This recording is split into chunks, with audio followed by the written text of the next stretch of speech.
Welcome to part one of a two-part presentation on how to recruit, hire, and onboard new salespeople. The third point that I just made there is probably the most important, because after we hire good people, if we fail to onboard them properly, you'll get a poor performer, and that's not what you're looking for. Based on my years of experience in interviewing salespeople, I found that virtually all unemployed salespeople claim they made $100,000 in the previous year. They also have excuses for all of their failures. Territory was bad, my boss was bad, comp plan was bad, competition was too strong, you name it. I've heard all the excuses, but at the end of the day, these people aren't the people you want to bring on board. They are very good interviewers because they've been fired so often, they get to practice their interviewing and resume writing skills. I think you need to hire salespeople to grow your business, to get a better marketing footprint, to increase profit, and to become a business. And I say that because many solopreneurs are the men and women who do the selling and ultimately the managing of their business. That first salesperson could be the most important decision you make in terms of the growth of your business, and done incorrectly, you'll have challenges facing you. Now, I've done this for 43 years, and I had an aha moment about 10 years ago when I realized that the poor salespeople that frequently respond to job postings are very good at interviewing. And I said that a moment ago, but it's very serious for us to consider. You see, they've been fired so often, they're really good at interviewing, and that's not necessarily the skill you want. I'm sure you want people who are good at doing the job, not good at getting the job. The laws complicate our process, and they make it harder today than ever before to hire salespeople, or any employee for that matter. Most of the problem lies in the fact that good salespeople may not be looking when you're looking to recruit. Just as a word of wisdom, the good salespeople more often than not have to be recruited directly out of the situations they're in. So it pays benefits to you to constantly be on the lookout for good salespeople.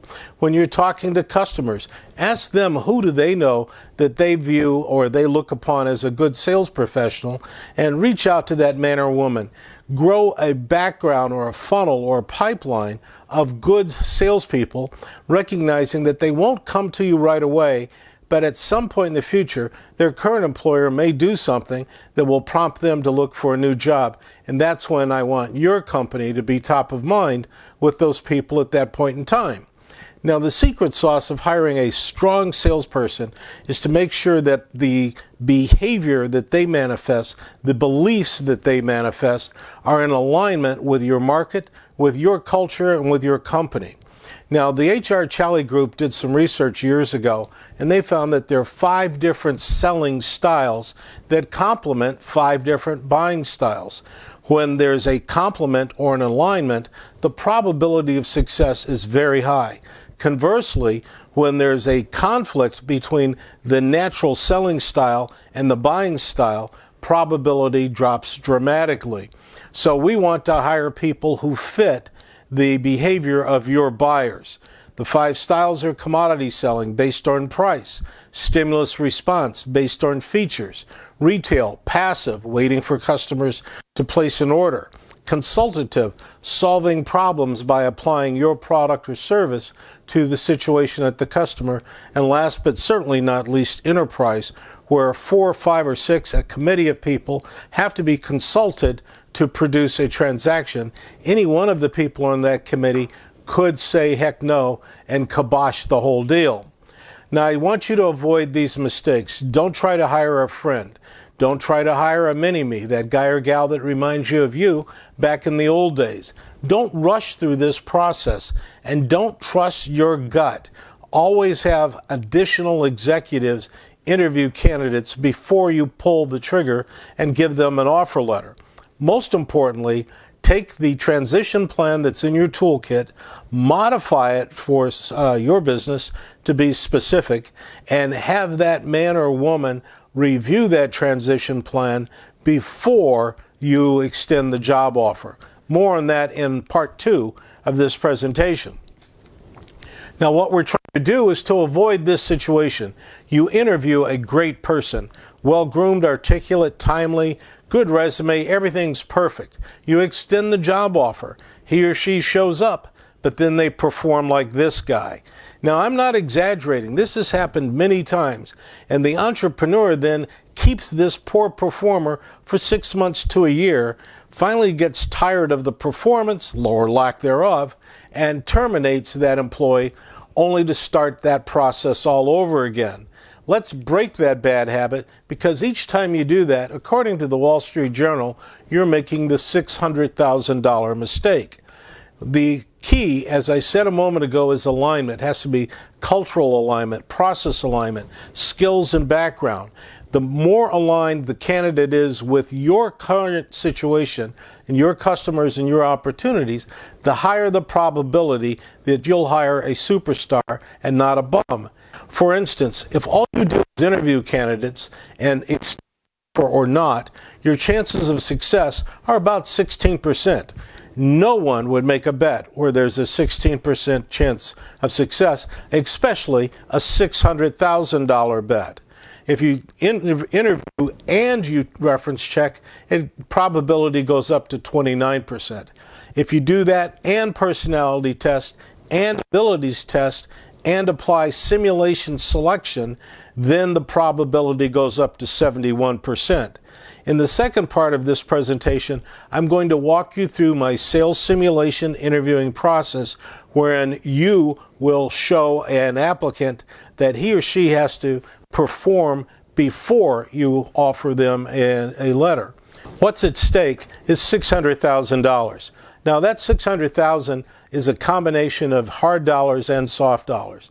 Even worse, it's frustrating to the entrepreneur to hire someone only to have them fail. Your morale might be impacted and your team's morale. So let's make sure that we hire the right person, the right time, and move forward properly. Last but certainly not least, if you hire badly, the recruiting fees don't go away. So you could spend $20,000, $30,000 to get someone on board only to find out that it was a mistake. Now, the way I approach this is I encourage you to run a skills and a personality test on your top performers. Someone in your company is a top performer. Let's benchmark their personality and their skills and use that test as a benchmark for all future candidates. So if you know their personality and their behavior is producing the results you want, and a candidate comes in and they match that or even exceed that, then your chances of success go up dramatically. You'll find that in some states, these tests may be illegal if you use them before you hire people. Please consult your HR department or your law firm before you follow through on that, because I'm clearly not a lawyer. You know, after you bring them through the interview posting and you get a resume, it's time for you to do a phone screen. During the phone screen, if your laws allow, I'd like you to verify income. If not, then we have to ask a question after you've explained the job in detail. The question that I ask, again, in those states where it's against the law to request a W-2, the question that I ask is, based on your understanding of this position, what would you feel your income should be? Or what are your income expectations based on what I've just described? If the candidate's expectations are way out of the ballpark, then you have an issue to deal with. If they're in alignment, there's that word again, then let's move forward. The first meeting with the candidate can be over the web, given COVID and other issues that we're dealing with today, but I'd like you to make sure that you have some sort of face-to-face contact. I want you to make sure that they are on time for that, and we're going to administer what I refer to as a 100-day plan. The 100-day plan speaks to asking the candidate, and by the way, this is a good idea for every position in your company, after the first phone interview, have them tell you in writing what their plan would be, assuming they get the job, the plan for their first 100 days. Now, the worst of these that I've ever seen was a candidate said in his first 100 days, he wanted to get to know everybody. That's not acceptable, and that doesn't explain the way his or her brain thinks. The best of these detail week by week objectives that they want to achieve. Now, these may not be in alignment with your goals. That's okay. But what I'm looking for is, how does their brain work? Are they logical and follow some sort of methodology, or are they just random, like I want to get to know everybody? We're also going to walk you through how to check references, and if possible, go out in the field with them. This is optional, and you're going to probably, as I go through the balance of this, say, wow, Gil, you're really giving us a lot of work. And given the challenges that we have in hiring people today, a lot of candidates may not tolerate this. So you're going to have to adjust what I'm advocating, and I'm deliberately overdosing or giving you more than you need in all situations, but I'd rather you have more strategies and tactics than not enough. We're going to present that transition plan. We're going to give them a performance plan in writing. Here's what I expect from you your first year. Again, based on your local laws, we're going to administer a drug test, and we're going to talk about an offer letter and then start the transition, which is a weekly review of that candidate to confirm that in the prior week he or she gained some amount of proficiency in terms of dealing with your company, your product, your competitors. They must check in with you every week to help you understand that they've actually made that progress towards perfection, if you will. Now, when you look at the resume, make sure that you drill down on decision points. The decision points are those dates in the resume where a decision was made. So why did you choose to go to this school instead of that school? Why did you choose this major instead of that major? When you went to that company, why did you do that? And then why did you leave? You'll find one of two things tend to come out of that conversation. Men and women who are drifting through life, who have no focus, no goal, will basically have a lot of random reasons for these decisions. What I'm looking for is someone who has had a focus on achieving something long term, and they thought that each of these decisions would help them make that jump. Again, try to find out how they got paid. Was it pure commission, or bonus plus salary, or commission plus salary? And also look for alignment. If your comp plan is 60% salary and 40% commission, and they've been 90% salary and 10% commission, there may be a conflict there. So you need to work through that process. On the phone, I need to know why they're on the market. The stealth candidate that I'm mentioning there is a man or woman who we called into and we're recruiting out of a current situation. The people who respond to your job posting would be the people that you ask, why are you on the market? Yeah, listen for reasons regarding that. And I've got on your screen a drug test. Now, this is a little tongue-in-cheek, but it's helped me save clients a lot of money. I tell the candidates on the first phone interview that my client has a very firm drug testing policy. And if that's going to pose a problem for the client and the applicant at some point down the road, we need to know about it right now. And believe it or not, I've had people say, well, how long am I supposed to wait before I take the test?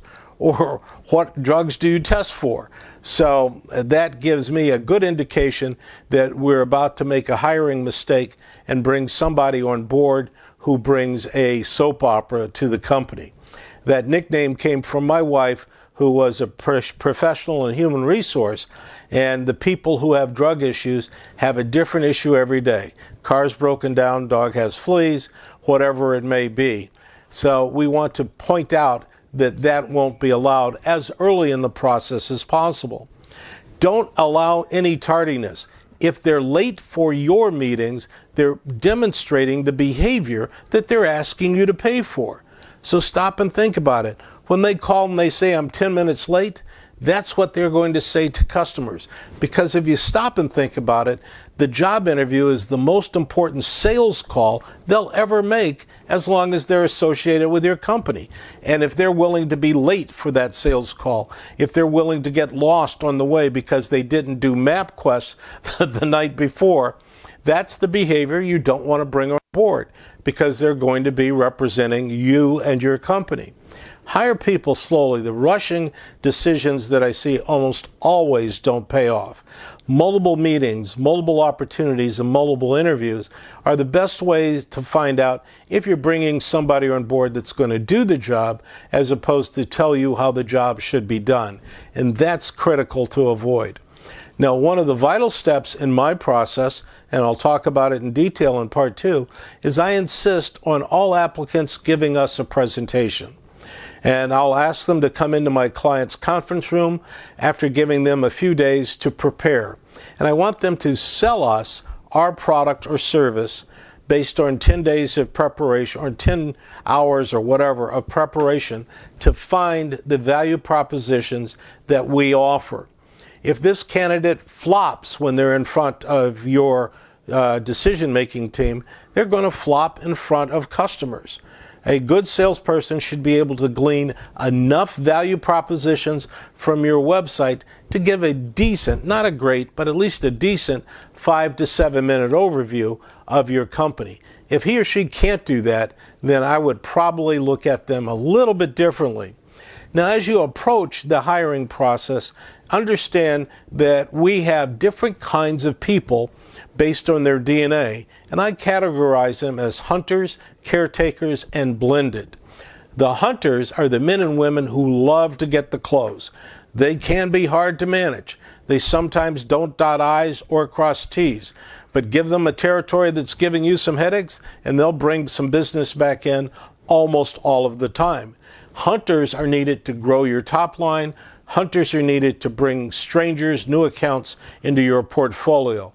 They love to win, and their DNA is one of wanting to dominate the circumstances they find themselves in and influence the circumstances that they will come out of.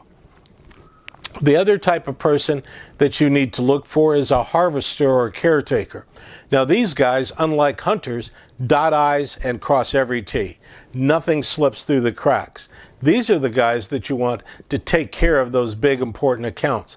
Those accounts that produce a ton of your profit that you can't afford to lose, but those accounts that hunters sometimes don't take care of because they'd rather be out exploring for the next new deal, and that costs you and them some money. So look for caretakers or harvesters to handle existing accounts and hunters to take care of finding those accounts. In a good sales process, which we cover in another chapter, I want salespeople to sell, bring the business in, and a harvester or caretaker to take care of it. That handoff dramatically improves the efficiency of your entire team, and we'll cover that in another chapter. Now, there are two types of sales that you have to look for, and I'd like you to compare what I'm describing to your current situation.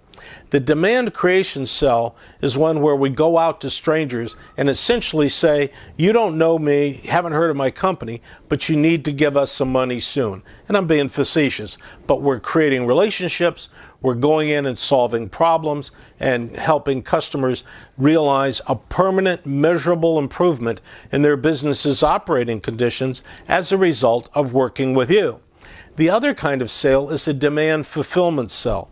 This is where the customer knows what they want to buy, and they'll call in and say, tell me why I should buy this product from your company. Or they go to your website and say, contact me. So they're fulfilling a demand. The first one is a hunter, the second one's a harvester.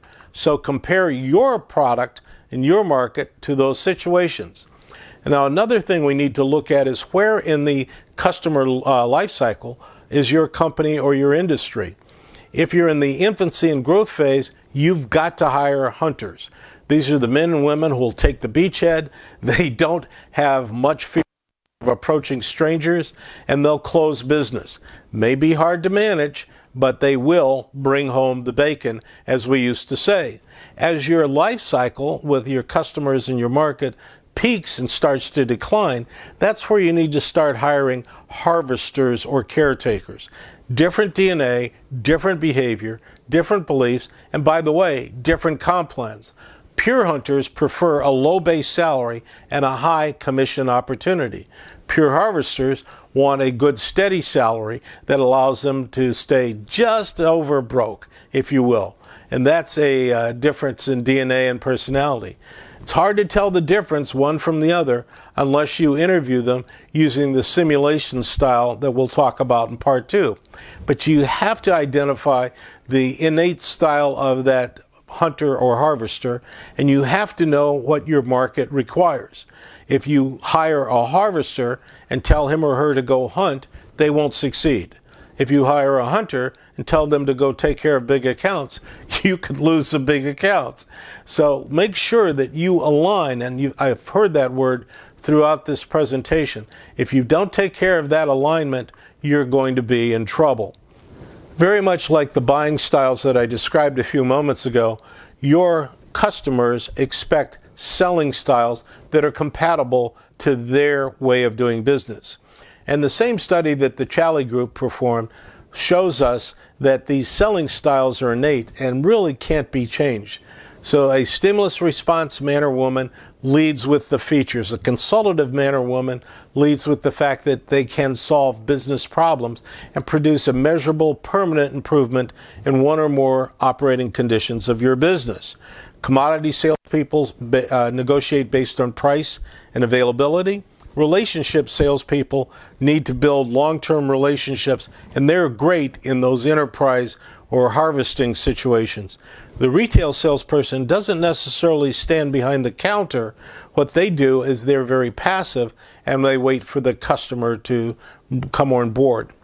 Now, in your toolkit, you'll find a 90-day roadmap for a new salesperson. I also refer to that as the transition plan. As you'll see, week by week, for the first 90 days, I'm spelling out proficiency objectives. It's critical that you benchmark proficiency and don't worry about revenue for those first 90 days. For instance, I want to know they can give a great presentation about my company.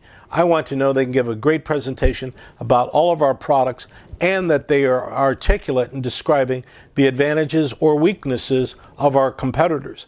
I want to know without doubt that they understand how to process orders, how our operations work, what our terms and conditions are. I've been amazed over the years at the number of companies that hire great salespeople and they neglect to share that information with that new salesperson. So they're pretty much out there on their own, and that causes them to get frustrated and fail. So in summary, I hope you got the message from part 1 that we're really going to go after alignment. You have to align your company with the marketplace and then hire people who match that alignment. So I'd like you to type into the platform 3 things that you're going to continue to do, 3 things that you're going to stop doing, and 3 things that you will start doing. As always, I wish you good luck and good selling. This is Gil Cargill. Have a great day and get out there and sell somebody something.